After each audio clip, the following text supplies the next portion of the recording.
Budget सत्र की शुरुआत हो और कोई बवाल न हो, भला ऐसा कभी हुआ है?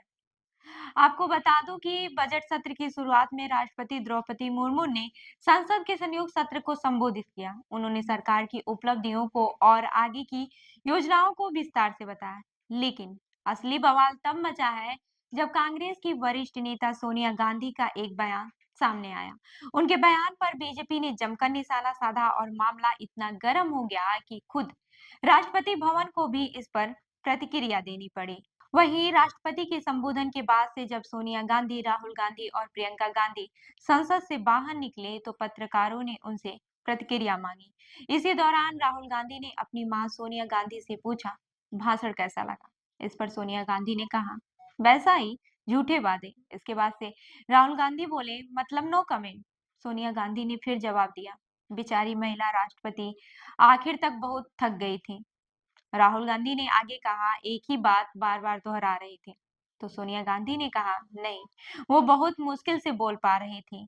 ये ठीक नहीं है। इसी बातचीत के दौरान सोनिया गांधी ने कथित तौर पर पुअर लेडी यानी कि बेचारी महिला कहने का दावा किया गया है। बस फिर क्या था? बीजेपी ने इस पर हंगामा खड़ा कर दिया और आरोप लगाया कि कांग्रेस ने राष्ट्रपति का अपमान किया है। बीजेपी ने सोनिया गांधी पर निशाना साधते हुए कहा कि यह राष्ट्रपति के सम्मान पर हमला है। बीजेपी नेताओं ने कहा कि कांग्रेस को आदिवासी महिला राष्ट्रपति के लिए इस तरह की भाषा का इस्तेमाल करने पर माफी मांगनी चाहिए। वहीं राष्ट्रपति भवन ने भी इस मामले में प्रतिक्रिया देते हुए कहा, संसद में माननीय राष्ट्रपति के अभिभाषण पर कांग्रेस नेताओं की टिप्पणी पूरी तरह से अनुचित और दुर्भाग्यपूर्ण है।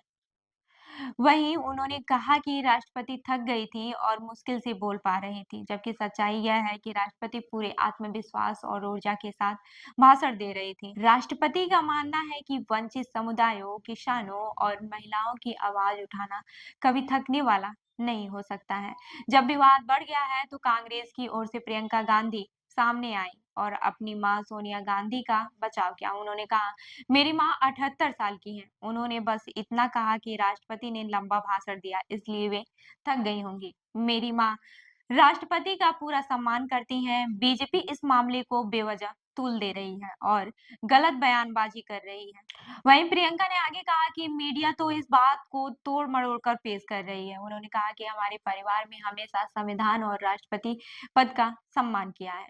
वहीं इस मुद्दे पर बीजेपी और कांग्रेस आमने-सामने आ गई है। बीजेपी इसे राष्ट्रपति का अपमान बता रही है और कांग्रेस इसे गलत तरीके से पेश किया गया बयान कर रही है। तो सोशल मीडिया पर लोग भी इस मुद्दे पर बटे हुए हैं। कुछ लोगों का कहना है कि कांग्रेस को अपने शब्दों का चुनाव सोच समझ कर करना चाहिए, जबकि कुछ का मानना है कि बीजेपी बेवजह विवाद खड़ा कर रही है। वहीं अब देखने वाली बात यह होगी कि कांग्रेस इस पर कोई सफाई देती है या फिर नहीं और बीजेपी इसे चुनावी मुद्दा बनाती है या नहीं। संसद में बजट सत्र जारी है और इस मुद्दे पर आगे भी हंगामा होने की पूरी संभावना है। राजनीति में शब्दों का बड़ा ही महत्व होता है, खासकर जब बात देश के सर्वोच्च पद की हो रही हो। वहीं सोनिया गांधी का बयान क्या सही में राष्ट्रपति के लिए अपमानजनक है या इसे गलत तरीके से पेश किया गया है, यह तो जनता को तय करना है। लेकिन इतना तय है कि इस विवाद ने भारतीय राजनीति में एक नया मोड़ जरूर ला दिया है। तो इस खबर पर क्या है आपकी राय, हमें जरूर बताएं और ऐसी ही अन्य खबरों के लिए जुड़े रहिए हमारे साथ, देखते रहिए जन दर्पण न्यूज। धन्यवाद।